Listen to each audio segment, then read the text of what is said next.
Most kids are out of school at this point in the Bay Area, so you're home as well. Now what?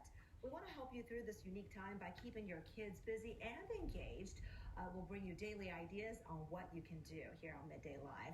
So today we're talking about the kids' emotional well-being, and we have Dr. Denise Pope from Stanford's Graduate School of Education joining us by Skype. Hey, Denise, how are you? Hi, hanging in there. All right. Well, that's good to hear. I know you're working from home as well, and your kids are home from school. Now, I've known about your work for a long time, as I've attended some of your workshops and talks. Fantastic, by the way. I should mention to our viewers, you also lead Challenge Success at Stanford. Spent your whole career studying how to engage students, which we might argue is more important now than ever before, right? Kids looking at months of being left out of school. So let's start there. Is it okay for us as parents to just kind of let them chill in a totally unstructured way for a while? And if so, how long? Well, I think you have to think about what's best for your kids, and different ages and different kids are going to need different things. Some kids actually need routine, and that's going to make them feel better. That doesn't mean that you're going to recreate your home into a mini school. That's not going to happen. But you might want to have a routine that you post every day that says we're going to do some exercise at this time, we're going to do some academics at this time. We do want to honor what the schools are sending home with kids to do, but don't try to do that without breaks. Don't try to do that without a little bit of your own sort of recess. Get kids outside, get them doing some creative things. The most important thing we want to talk about at Challenge Success is something we've been saying for years, as you know, Kristen, which is PDF. Playtime, downtime, family time. That actually is the best way to keep kids healthy. And these are known as protective factors. They need time every day to have a little bit of fun and play and be social, because they're going to be missing their friends. They're going to need some downtime. They're going to need time to just chill, maybe read a book, do some puzzles. A little bit of TV, watching YouTube, etc. is fine, gaming. And they're going to need time with family, really to calm them down, to know that you're there for them, that you have their back. Family dinners, old-fashioned family board games, etc.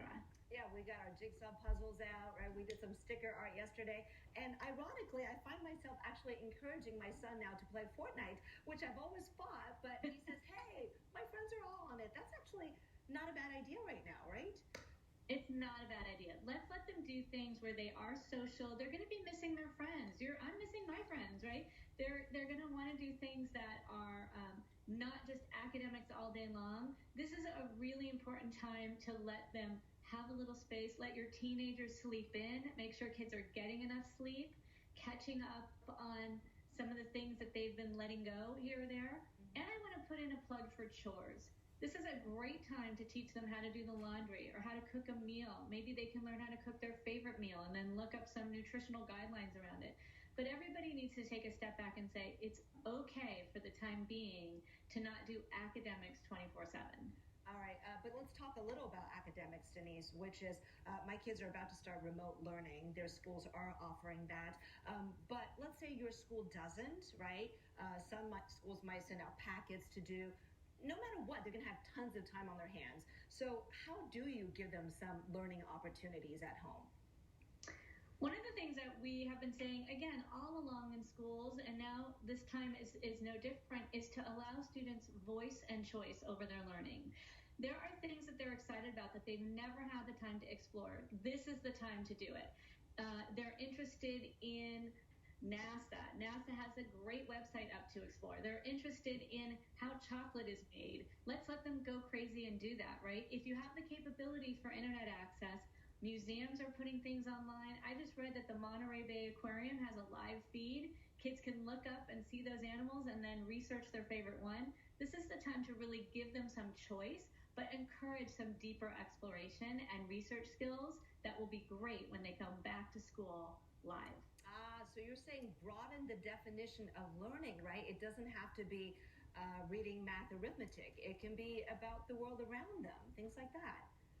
Absolutely. That's fantastic. And we also encourage reading for pleasure. That's another thing that a lot of times goes by the wayside because of homework, and we know that it's absolutely related to academic achievement. So encourage them to get out those books, even books that they read as kids that they want to reread that could be very comforting right now. maybe have them read a book and then they can watch the movie, give you a little time to do work, and then you talk and compare about the differences between the book and the movie. All right, Dr. Denise Pope, great advice. Thank you so much. And if you find a little extra time, we hope to check back with you in the days and weeks ahead. We really, really do appreciate it. Thank you. We'll take a break. Happy to be here. Thanks. Excellent. We'll be right back.